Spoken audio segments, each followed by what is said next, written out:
Pour identifier un fossile, on peut utiliser une clé de détermination ou une clé d'identification. Donc une clé de détermination se repose sur une succession de choix portant sur les caractères qui permet d'identifier étape par étape. On fonctionne par dichotomie, en éliminant les espèces avec les choix des caractères proposés par la clé pour arriver à l'espèce qui possède toutes les conditions vraies des choix proposés. Pour comprendre un peu mieux, je vais vous faire un exemple assez simple. Voici une clé d'identification assez simple. On commence avec ce premier fossile. Il faut s'imaginer que là, c'est fait pour quelqu'un qui ne connaît pas grand-chose de la paléontologie.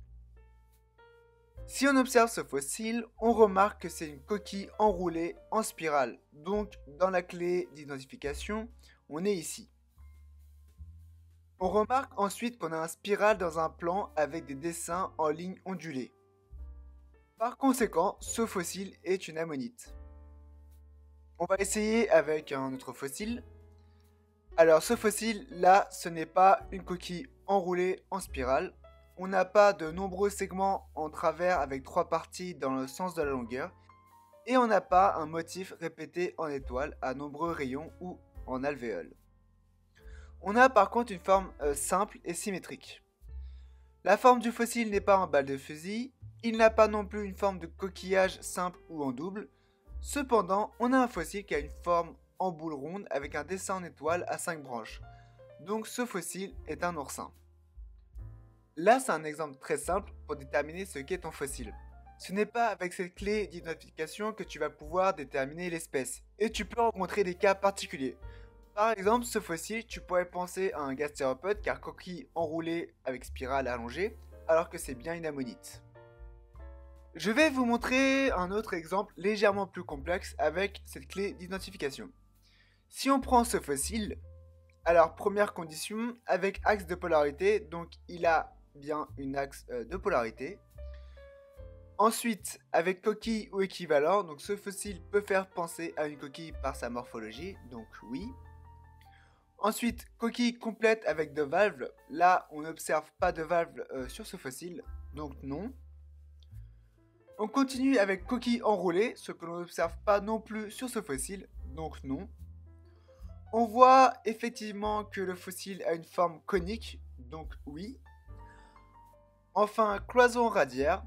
Donc on remarque que ce fossile a effectivement des éléments radiaires, par conséquent, c'est un corail solitaire. Cette clé de détermination est un peu plus complexe, et il y a des termes plus techniques comme cloison radiaire. Comme je l'ai déjà dit en paléontologie, pour déterminer efficacement un fossile jusqu'à l'espèce, il faut avoir des connaissances techniques de morphologie pour comprendre les termes utilisés dans les documents. Là, on est sur une clé de détermination plus compliquée, spécifique aux ammonites du sud-est de la France, qui permet de connaître le genre de l'ammonite.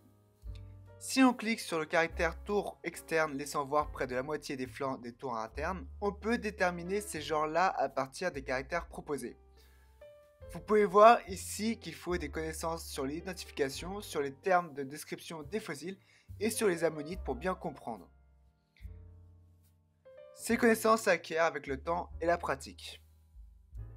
J'espère qu'avec ces exemples, vous avez mieux compris le principe d'une clé d'identification. J'ai mis quelques exemples de clés dans la description de la vidéo.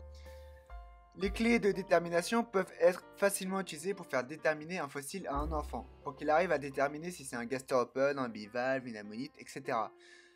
Par contre, les clés d'identification sont peu utilisées en pathologie pour déterminer précisément un fossile. En tout cas, je n'ai pas trouvé de clé d'identification pour l'identification d'espèces.